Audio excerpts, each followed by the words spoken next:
Hi, it's Scott Hamilton, Rockfile, back with another podcast review, and one I've been waiting to do because I've been waiting to see the movie.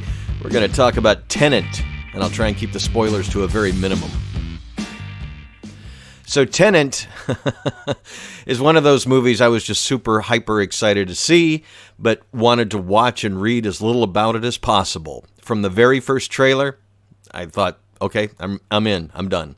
I think I watched one more trailer, and that was about it. If I read about the movie, it was more about its releases or how it was filmed, but I tried not to read anything about story, surprises, who was in it, the whole, I just tried to avoid that at all costs because I'm a huge fan of Christopher Nolan, and the less you know going into one of his movies, the more you will be enveloped by it and possibly changed by it.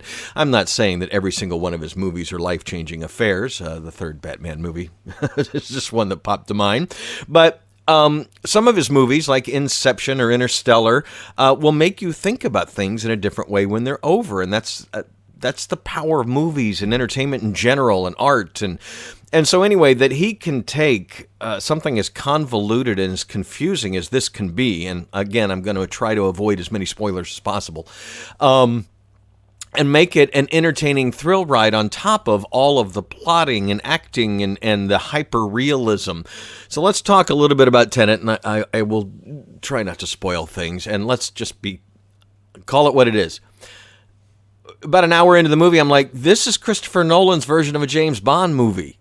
I mean, basically, most description things, they call it a sci-fi action thriller. Yes, there's some science fiction-y theories behind the movie and some of the technology, but otherwise, it's very gritty, real, down-to-earth. This movie cost $200 million to make. They filmed in 7 different countries.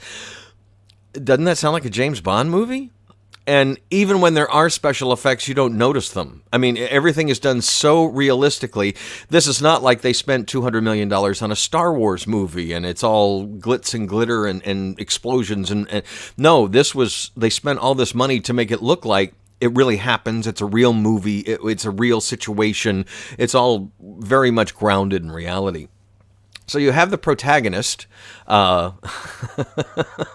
who's excellent. I laugh because I'm trying not to give anything away. John David Washington is Denzel Washington's son, and he's fabulous in the movie. I like him as an actor. He's been great in things like Black Klansman and a few other movies.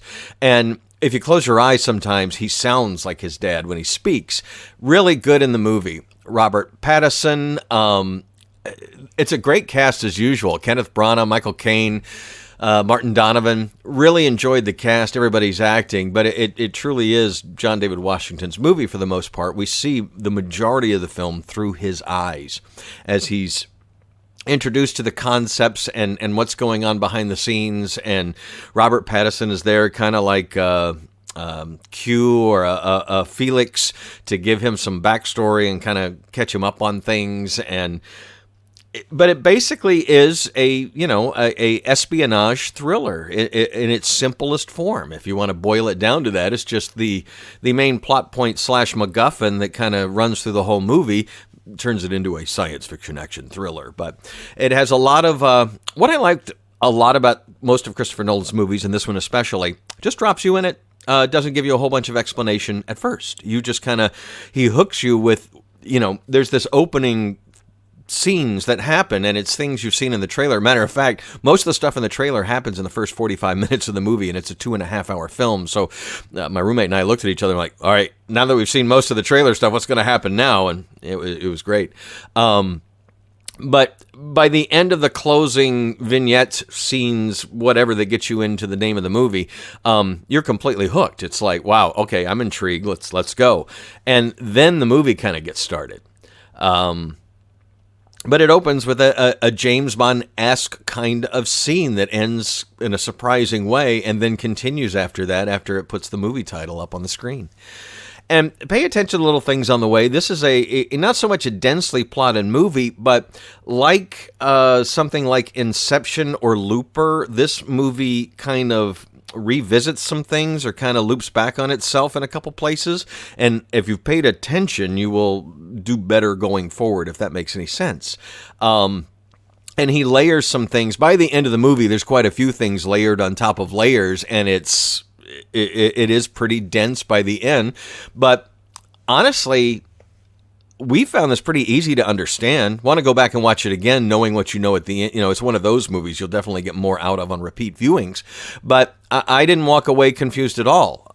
Some reviewers that I trust said, it's confusing, and I'm not sure I got it. And I was like, okay, they explained everything. But again, this is a movie that assumes you're halfway intelligent. It kind of presents things to you, and you figure it out. You know, it'll give you the basics and the gist and what's going on, but you have to kind of put things together, and I like that. It's an intelligent film. But again, also, if you just want to sit down and watch an action ride, granted it's 2.5 hours and pretty dense, but there's some incredible set pieces and action stunts and action scenes like that.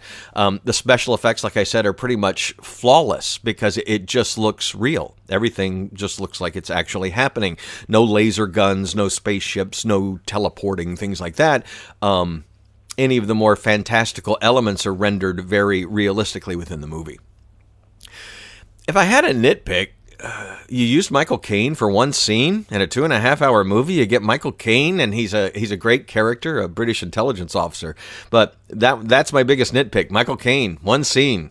He's fabulous. It's just I could have used a little more Michael Caine in the movie, but everybody else does a great job. Really thrilled with the movie, actually.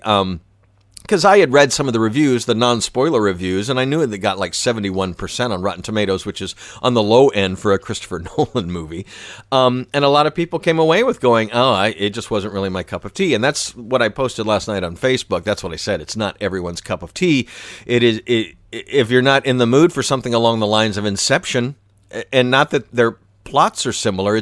That was a 2.5 hour dense action movie, intelligent action. And so this is a 2.5 hour dense, intelligent action movie. I would say this one is a little bit easier on the mind. And once you get the aspects of what's going on, hard to talk about this without spoilers. Actually, I thought it'd be easier.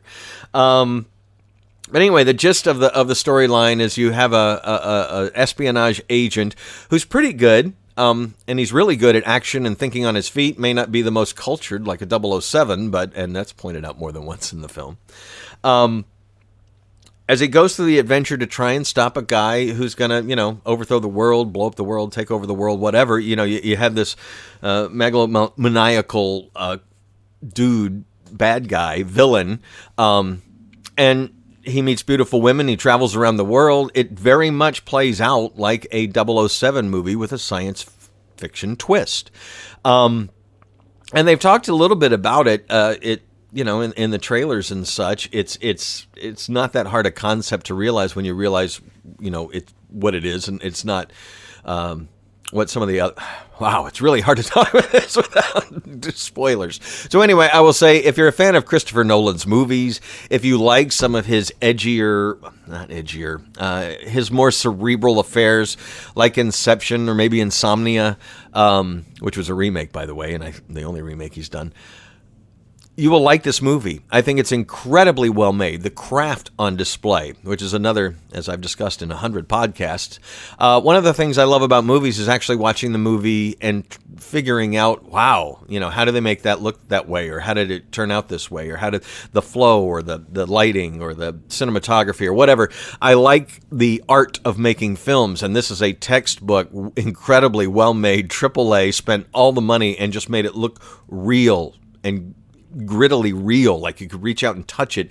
It does not feel like a science fiction movie. It feels definitely more like a documentary drama kind of thing.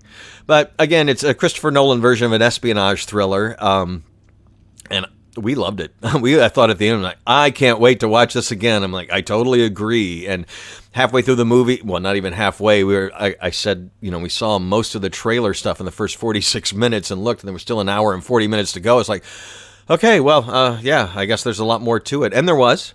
But honestly, it's a complete story, but there are other stories to be told, as you find out at the end. And it would be interesting for Nolan to do a kind of sequel or another story in this universe. Maybe not a sequel, but maybe a parallel movie or something like that.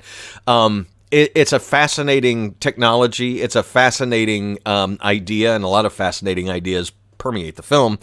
That I would like to go back to that universe, and there's hints in the dialogue at the end that there's a lot more to this that happened or is happening, or you'll understand when you see the movie. I absolutely, I don't say that about too many movies, especially this is a complete story, but I think there'd be a great sequel or, again, parallel movie to this that could tell more of the story. I think that'd be awesome if they did it, and maybe do a TV series. I don't know, but Christopher Nolan and his brother, they're involved in TV and movies. Why not? Everybody's trying to have that bigger universe. I would love a Tenet universe, I think. Anyway, I'm Scott Hamilton. I highly recommend the movie if you think it's your cup of tea. If you're sitting down, I want to turn off my brain and watch an action movie, go on Netflix, maybe Extraction or one of those Michael Bay movies or something like that if you want to turn off your brain. Still highly recommend Hobbs and Shaw or the Deadpool movies for a turn off your brain, have a good time movie. No, this is more of I'm in the mood to watch a 2001 A Space Odyssey, a Christopher Nolan Inception. I want to watch a 2.5-hour movie that's going to delight my senses in one hand, but tickle my brain as well, because it definitely is not one you're going to turn off the brain and just enjoy for 2.5 hours. You need to kind of pay attention, but I like that in a movie, and therefore it gets one of my highest reviews, and definitely one of the best movies of the year because of its intelligence and how it assumes you are and doesn't dumb it down for you, and I like that, and it was really well done. Christopher Nolan, yeah, I'm on Team Nolan all the way. Scott Hamilton, I'm Rockfile. My website is therockfile.com. Sharing is caring, liking, subscribing, all that stuff, very important in current social media times. So please, I ask for all your help, and thank you so much for listening.